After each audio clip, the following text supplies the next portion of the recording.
Hello, I am Hafiz Marzukhi and this is GE Backpack. I have been given the rare opportunity to travel around Malaysia in search of local communities and learning about their wants and needs ahead of the 14th general election.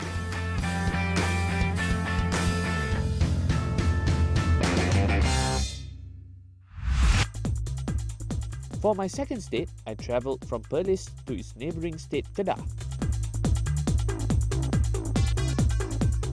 So here in Kedah, I choose to visit Pendang, which is not only a town and district but also one of the 15 parliamentary seats here in Kedah. And as you can see behind me, clearly this place is filled with paddy fields, fitting with its nickname as the Rice Bowl of Malaysia. And when we talk about being the Rice Bowl of Malaysia, definitely the main economic activity here has to be agricultural based. And in fact, I'm meeting several of the farmers here, paddy farmers here, to learn a thing or two about running paddy fields, and of course experience a slice of their life. You can see behind me, so it's like a beautiful horizon all the way that stretches back. And I'm going to try and meet a few farmers here if they are here. Of course, it's not the harvesting season, so it's pretty much empty, but nevertheless, let's see what we can get. Well, not many paddy farmers are around since it is not the harvesting season. However, I managed to meet a few who share with me an insight to life as a paddy farmer and its challenges. Masa dulu ni, dia ada parit ayam buang tu, kita masing-masing sawah yang buat ni. Jadi ikut lot kan. Jadi dia tak ada masalah, tapi masalahnya ayak di sawah ni tak boleh kering. Selalunya kalau musim kemarau pun ayak masih ada, lepas tu bila mesin nak ambil masalah mesin lekat. I also noticed that most of the paddy farmers here are middle-aged, and it is practically impossible to find a farmer under the age of 30. Yo, kadang ni pasal ya mungkin renyuh kot, dia tak mau macam tengok orang macam belum umur kau semua ni kan. Ini pun selesa dari orang dah duduk kerja makan gaji apa macam tu. Tapi kalau nak ikut tu rasanya makan gaji dengan ada sendiri ada sendiri kot. He added that being a farmer is not easy as it requires pure hard work. And according to him, not many are willing to slog under the sun for hours and prefer the comforts of working in the office. Well, it's rare to come from the city and see scenes like this. And you know, in the middle of the day, there's only like one farmer hard at work using what I believe a plowing machine. You gotta give it to them. They really have the strength to do this sort of work at this time of the day. Being someone who lives in the city, I've never actually been anywhere near a paddy field. So, you know, all this machinery is, I think, something great. Check it out, check it out.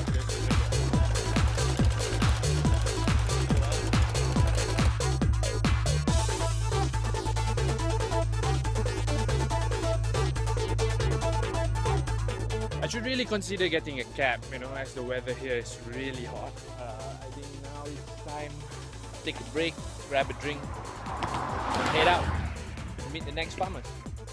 While all this while I talk to individual farmers, I'm lucky enough to get in touch with a local paddy farmers community leader, Haji Musa, who was kind enough to meet me at the local coffee shop. Well, lucky for us here is Haji Musa, which is the chief Farmers Association of Mada here.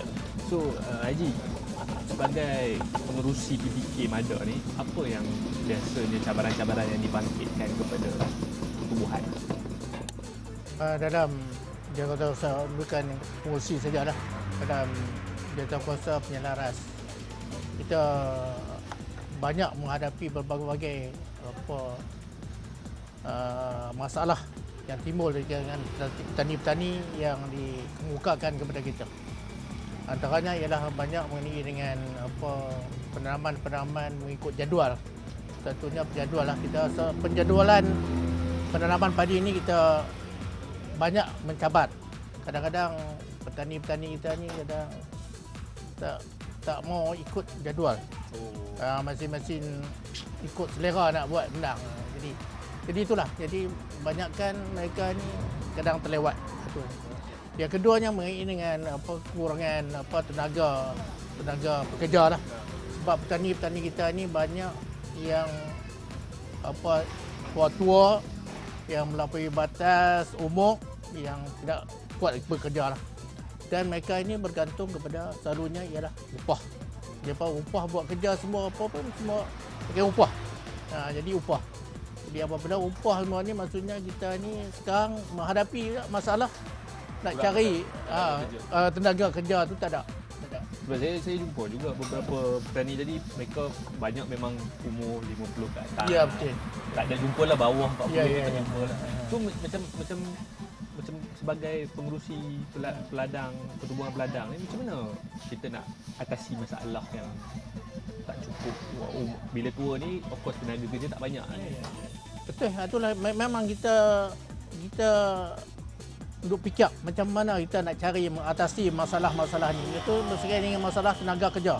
Tenaga kerja, dan kita ada ni yang termudahnya ialah saya drone untuk drone, pakai drone untuk menyemur ni racun-racun dan sebagainya lah, untuk cairannya lah.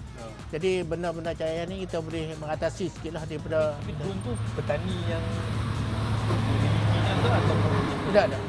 Sekarang ni sebab drone tu harganya mahal sikit, lebih kurang daripada 60,000 ke 80,000 sebuah. Jadi mungkin PPK pun tak sanggup nak belanja sendiri, kewangan. Lepas tu apatah lagi petani-petani kan. Jadi kita ada satu syarikat di bawah MADA juga, iaitu MADA Corp. MADA Corp, dan MADA Corp ni lah yang kita guide dia lah. Jadi dia selalu belikan dan sewa. beri servis lah. Servis buat perkhidmatan tu, Jadi nak semua dia apa-apa daripada beberapa alur yang ada, kita akan semua lah. Muhammad Dakob. Haji ada kenal siapa-siapa yang menguruskan drone ke ataupun petani-petani yang menggunakan drone? Ya, kita ada bawah Madakob dah, sebab kita Madakob semua yang mengendalikan semua drone ini, dan kita hanya PPK mencari mana yang nak upah kepada drone ni untuk buat kerja lah. Itulah. Jadi kita semua peringkat bawah hingga ke atas kita boleh connect. Jadi Haji boleh bawa saya pergi tengok mereka yang mengoperasikan drone? Ya, boleh, insyaAllah. Dan kita lepas ni kita pergi ke kampung Kuala Lanjut, bawah PPK Titi Haji Idris, dan kita di kampung Kubang Pisang dekat itu, insyaAllah. So using drone in actual farming, that is something new in agricultural technology. Let's head over there.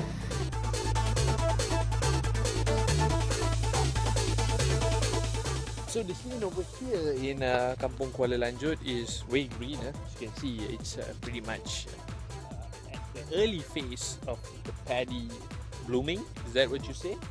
So here, apparently, we are meeting a few farmers, as Haji Musa told me, who actually use drones to spray a pesticide or insecticide to all this paddy. And let's go meet them. I met one such farmer who shared his opinions on why the usage of drone is more viable for him personally in running his own paddy fields.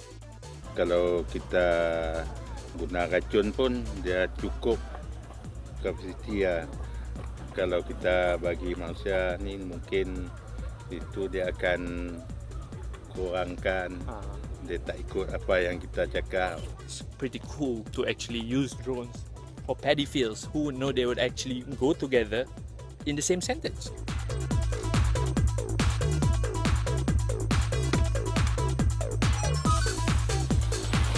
So roughly it takes about 15 minutes to assemble.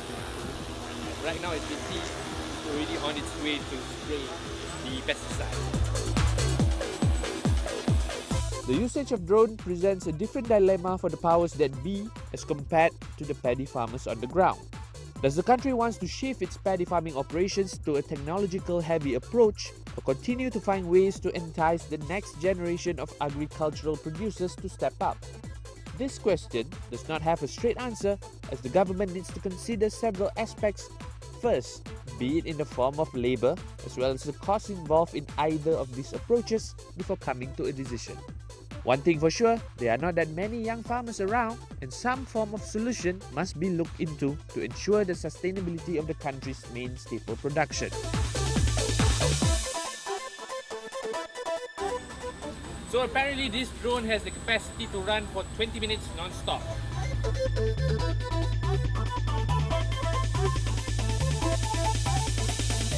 I'm trying to fly this thing. Let's see if this works.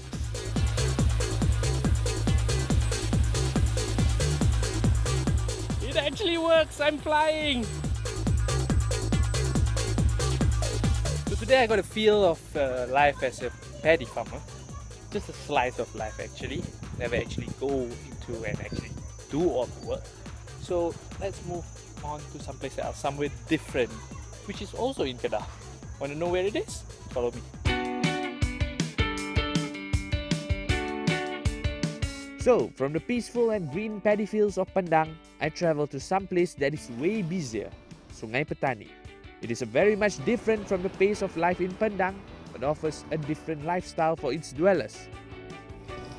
Somewhere where there are concrete buildings, hipster cafes, malls, as well as elements that makes a sprawling town centre or urban centre. And I'm here in Sungai Petani, which is one of the more developed places within Kedah, other than of course the capital Alor.